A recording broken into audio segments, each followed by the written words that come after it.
Hello students, welcome to EPG Pathshala. I am Anshul Gupta, lecturer from Delhi Pharmaceutical Sciences and Research University, Delhi. Today we are going to discuss module Drying Technology under paper Product Development Part 1. Learning objective for this module will be, first of all we will learn about fundamental of dryings, behavior of solids during drying, classification of dryers and application of dryers in the field of pharmacy. Now first we will understand what is drying. It is removal of a liquid from a material by the application of heat and is accomplished by the transfer of a liquid from a surface into an unsaturated vapor phase. Drying is generally thermal but could be non-thermal also, like adsorption, absorption and desiccation, etc. Drying can serve the following purposes. First, preparation of granules for tablets, capsule or bulk dispensing.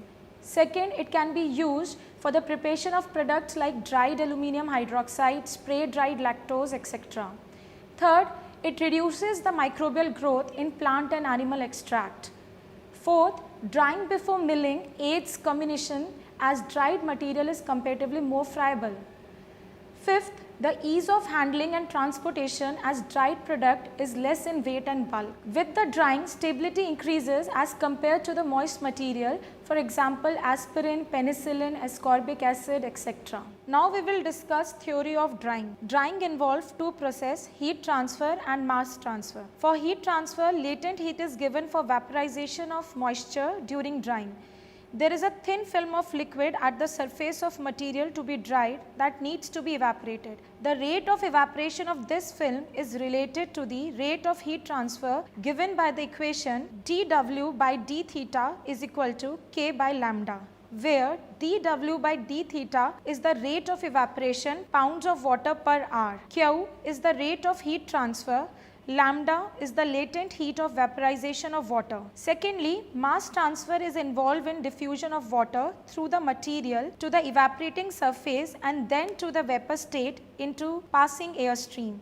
The driving force for the mass transfer is humidity difference. The rate equation for the mass transfer is given as dW by d theta is equal to K prime A difference of Hs minus Hg, where dW by d theta is the rate of diffusion expressed as pounds of water per hour, K prime is the coefficient of mass transfer, A is the area of evaporating surface in square feet, Hs stands for absolute humidity at evaporating surface, Hg is absolute humidity in passing air stream. After an initial period of adjustment, the rate of evaporation is equal to the rate of diffusion of vapor and the rate of heat transfer can be equated with the rate of mass transfer. So, the equation will become dW by d theta is equal to K by lambda or is equal to K prime A Hs minus Hg, where Q is expressed as the sum of the rates of heat transfer by convection, radiation and conduction. So, the equation can be expanded as dW by d theta is equal to Qc plus Qr plus Qk upon my lambda is equal to K prime A Hs minus Hg. The rate of drying may be accelerated by increasing any one of the individual terms in above mentioned equation. The rate of convection heat transfer Qc can be increased by first increasing the airflow rate, second by raising the inlet air temperature. The rate of radiation heat transfer Qr can be speeded up by first introducing high temperature radiating heat source into the drying chamber. The rate of conduction heat transfer Qk can be stepped up by reducing the thickness of material being dried, second allowing it to come in contact with raised temperature surface, third increasing the air velocity also speeds up the rate of drying by increasing the coefficient of mass transfer, fourth dehumidifying the inlet air thus increases the humidity differential. Now we will discuss behavior of solids during drying or rate of drying. The rate of drying of a sample can be determined by suspending the wet material on a scale or balance in a drying cabinet and measuring the weight of sample as it dries as a function of time. The figure shows drying rate by plotting moisture content versus time. The changes taking place may be seen more easily if the rate of drying is calculated and plotted against the moisture content as shown in figure B. Comparison of the rate of drying curve with the drying time curve is clarified when the moisture content is plotted in reverse order, that is with the high values to the left. Now we will see the graph and try to understand it. Segment AB is the initial adjustment. When a wet solid is first placed in a drying oven, it begins to absorb heat and increases in temperature. At the same time, the moisture begins evaporating and thus tends to cool the drying solid.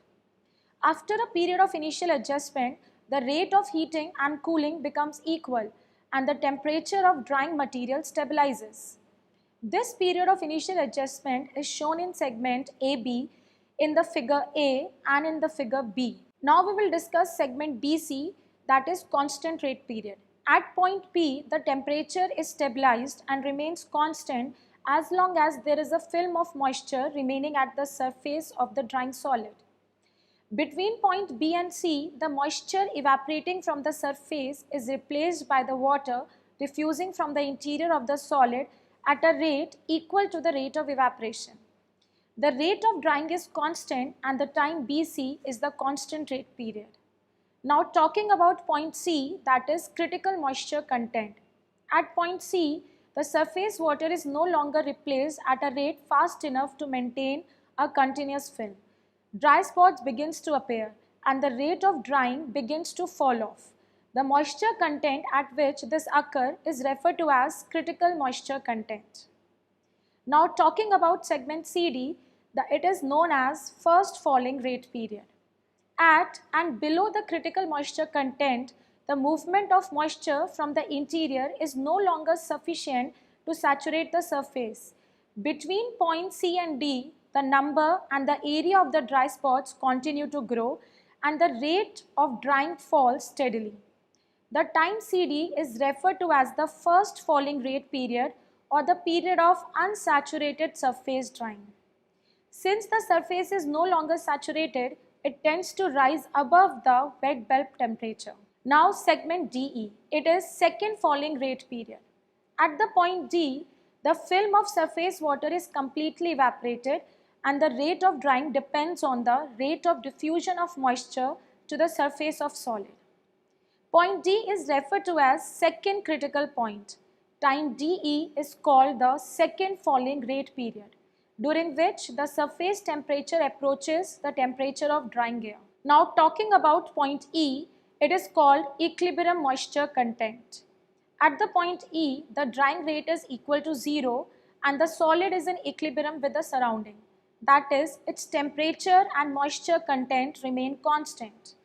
Continue during drying after this point is a waste of time and energy. Thus, from previous learning, we can define certain terms like equilibrium moisture content, equilibrium relative humidity and water activity.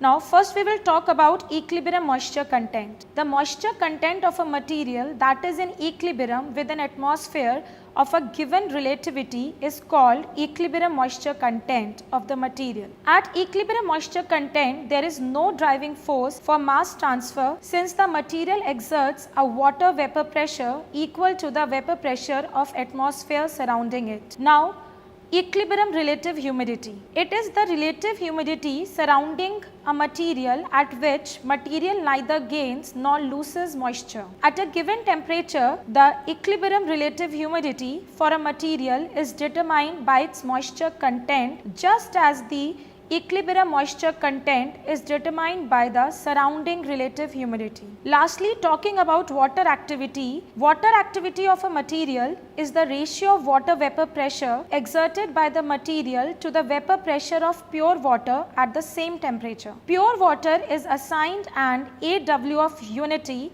equivalent to equilibrium relative humidity of 100%. Drying of solids. The moisture in a solid can be expressed on a wet weight or dry weight basis. According to wet weight basis, the water content of a material is calculated as a percentage of the weight of the wet solid, and dry weight basis, the water is expressed as a percentage of the weight of the dry solid. Now loss on drying. It is expression of a moisture content on a wet weight basis which is calculated as follows. Percent loss on drying is equal to weight of water in sample divided by total weight of wet sample into 100%. Now, what is moisture content? Another measurement of moisture in a wet solid is that calculated on a dry wet basis. This value is referred to as moisture content, expressed as percent moisture content is equal to weight of water in sample divided by weight of dry sample into 100. Now, types of solid on the basis of drying. These are of two types, crystalline and amorphous.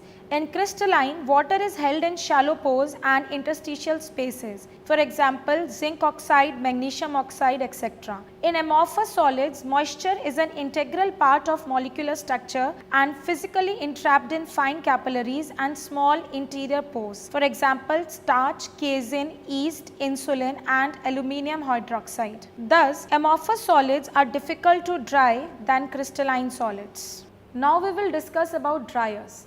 Dryers may be classified in several different ways depending on the method of heat transfer, that is conduction, convection and radiation, or solid handling depending on the nature of material, agitation requirement, etc.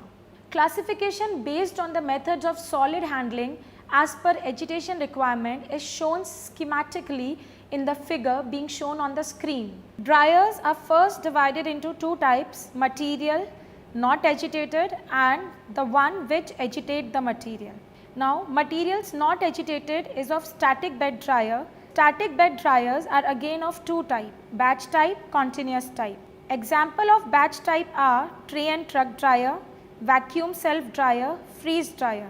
Example of dryers in continuous type are tunnel dryer, belt dryer, festoon dryer, drum dryer. Now, dryers as per material agitated. These are of three types, moving bed dryer, fluidized-bed dryer, pneumatic dryer. Moving bed dryer are again classified as batch type and continuous type. In the batch type, the example of dryers are vacuum tumble dryer, pan dryer. In continuous type, the example of dryers are rotary dryer, turbo tray dryer, vibrating conveyor dryer, tower and cascade dryer, screw conveyor dryer. Now, talking about fluidized bed dryer, these are again of two types, batch type, continuous type. Example of batch type is vertical dryer, continuous type example are horizontal vibrating conveyor dryer, vertical dryer. Under pneumatic dryer, continuous type is present and the example of dryers are spray dryer, flash dryer. Now, we will discuss about static bed dryers. These are the systems in which there is no relative movement among the solid particles being dried, although there may be a bulk motion of the entire drying mass. Only a fraction of total material of particle is directly exposed to heat source. The exposed surface can be increased by decreasing the thickness of the bed and allowing drying air to flow through it. Now, we will discuss freeze dryer. Freeze drying is also called lyophilization, glaciation or drying by sublimation. It is used for drying heat sensitive material. It is used for drying material which is easily attacked by oxygen. Example of the materials being dried by freeze dryer are blood serum, plasma, antibiotics, hormones, bacterial cultures, vaccine and many foodstuffs are dehydrated by freeze drying.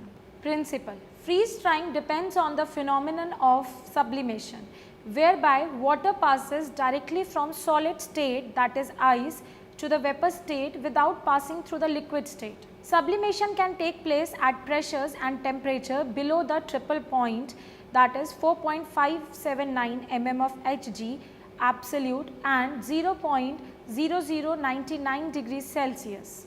The water in pharmaceutical products intended for freeze drying contains dissolved solids, resulting in a different pressure temperature relationship for each solute. In such cases, the pressure and temperature at which the frozen solid vaporizes without conversion to a liquid is referred to as eutectic point. Freeze drying is carried out at temperatures and pressures well below this point to prevent the frozen water from melting, which would result in frothing as the liquid and frozen solid vaporizes simultaneously.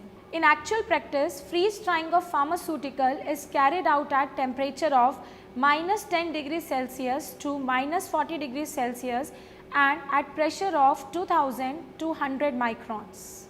Now requirements for freeze drying. Freeze drying must meet the three basic requirements for all types of drying despite this unusual approach to drying. First, the vapor pressure of the water on the surface of the material being dried must be higher than the partial pressure of the enveloping atmosphere, that is, there must be a positive vapor pressure driving force. Second, the latent heat of vaporization must be introduced to the drying solid at such a rate as to maintain desirable temperature levels at both the surface and interior.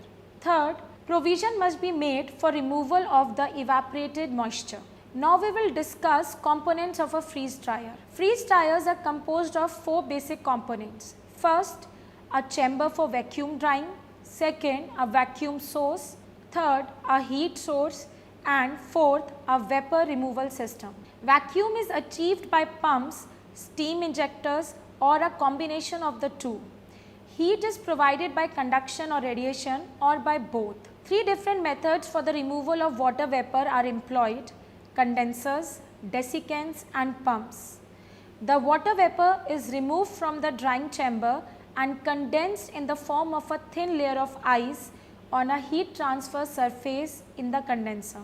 The ice is removed intermittently by melting it with a heated fluid that is circulated through the condenser, or in the case of a continuous operation, by means of a scraper blades. Liquid or solid desiccants are often employed in the initial vapor removal to enhance the efficiency of the pumps removing the water vapor. In general, scraper blades and desiccants are used for freeze drying large volume biologicals like serum, penicillin, and usually are not used for preparing pharmaceutical dosage form.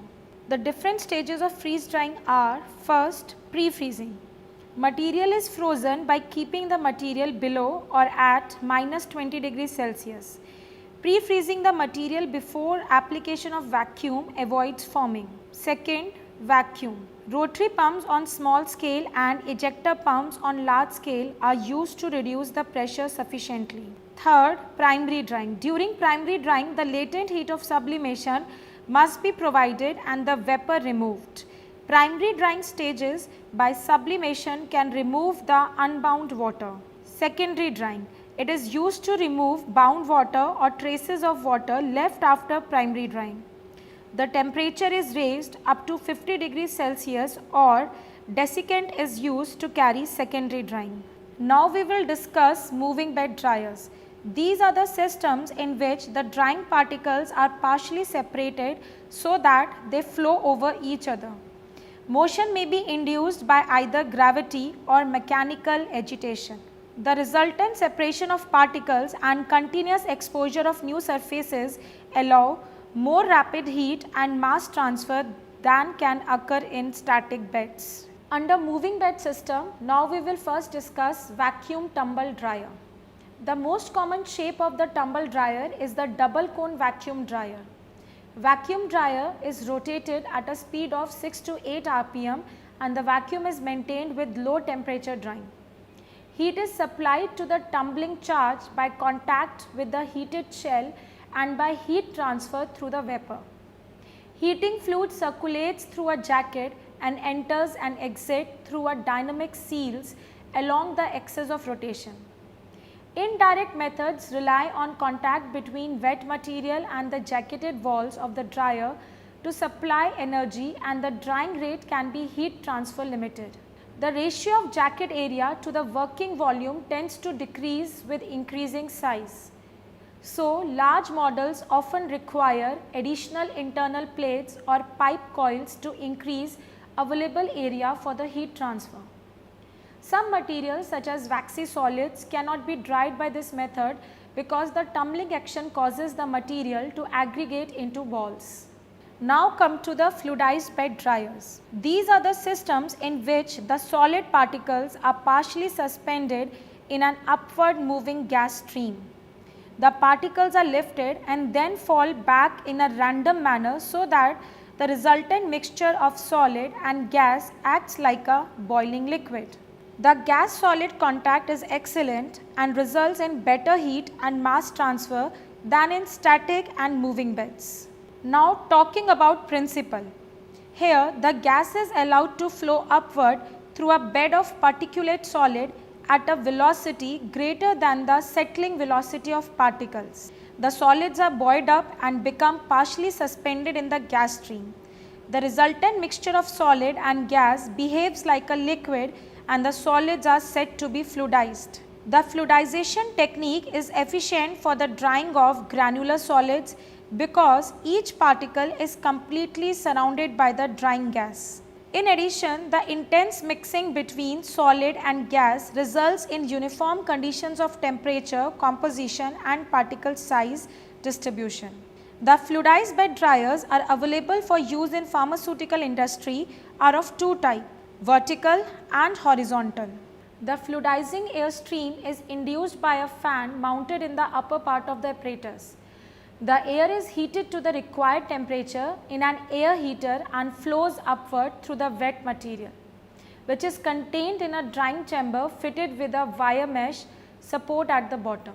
The airflow rate is adjusted by the means of a damper and a back collector filter is provided at the top of drying chamber to prevent carryover of the fine particles. The unit described is a batch type dryer and the drying chamber is removed from the unit to permit charging and dumping. Because of short drying time and excellent mixing action of the dryer, no hot spots are produced and higher drying temperatures can be employed than are used in conventional tray and truck dryer.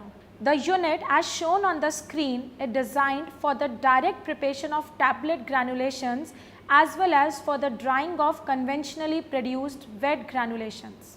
Advantages of vertical fluidized bed dryer. It has short drying time, it provides excellent mixing action of the dryer, no hot spots are produced, higher drying temperatures can be used, it can be used for both dry and wet granulation process of tablet manufacture. Now we will discuss horizontal vibrating conveyor dryer as shown on the screen. The heated air is introduced into a chamber below the vibrating conveying deck and passes up through the perforated conveying surface through the fluidized bed of solids and into an exhaust hood. A fluidized bed of uniform density and thickness is maintained in any given drying zone by the vibration.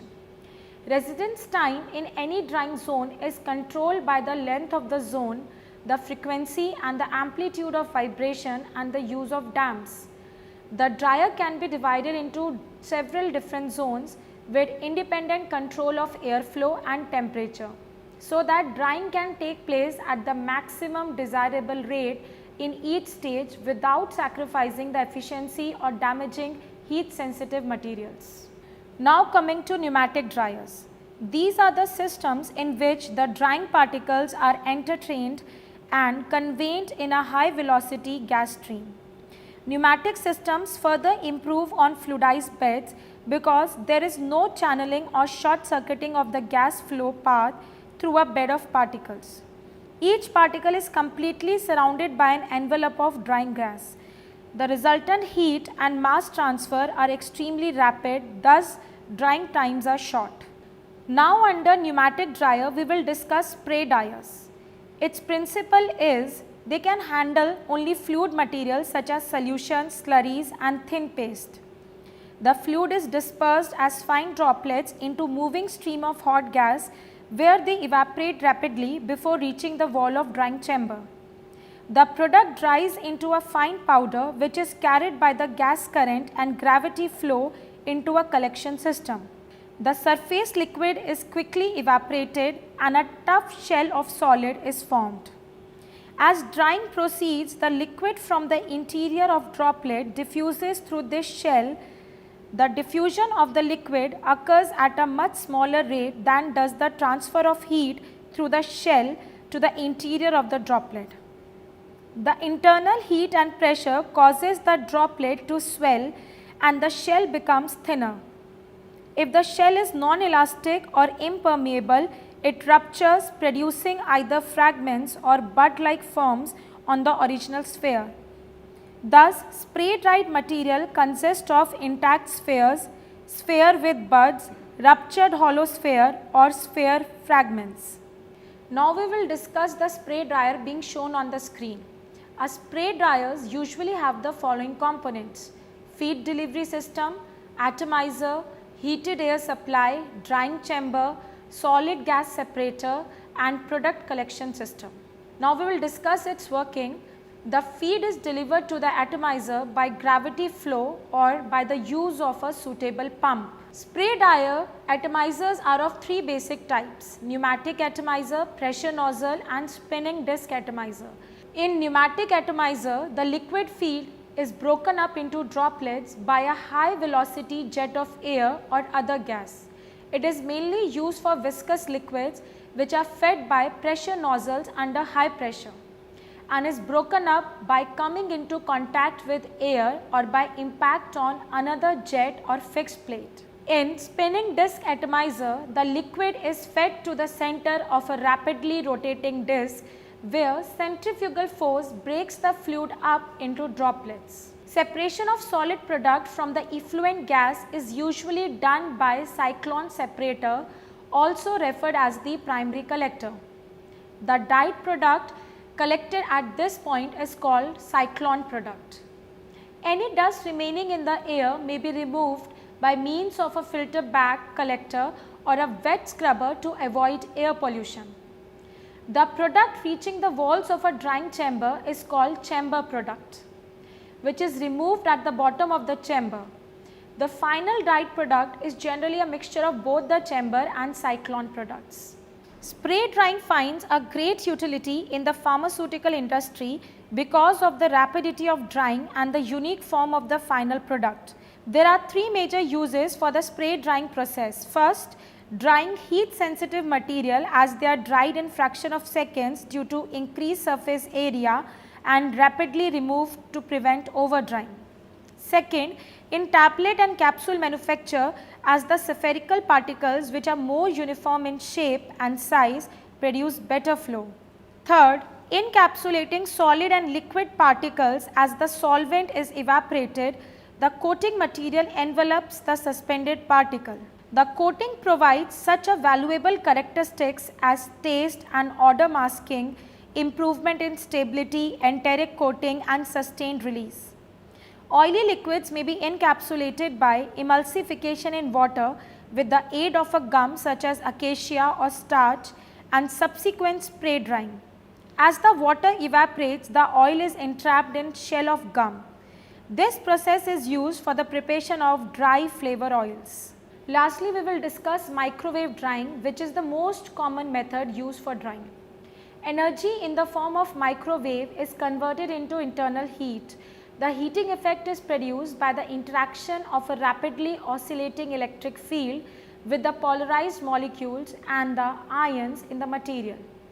The interaction of the alternating field with the ions causes a billiard ball like collision with unionized molecules and the impact energy is converted into heat. A given material's molecular and ionic makeup intimately affects its ability to be dried, as is shown in the power conversion equation for microwave heating. This equation is being shown on the screen, where P is the power developed, K is the constant, F is the frequency, E is the electric field strength, epsilon prime is the relative dielectric constant of the material being heated, tan delta is the loss tangent or dissipation factor of the material, epsilon double prime is the loss factor of the material. So, the advantages of microwave drying are: they allow drying at low ambient temperature, avoiding case hardening. Microwave vacuum drying can be used for thermolabile materials such as vitamin, enzymes, protein and flavors.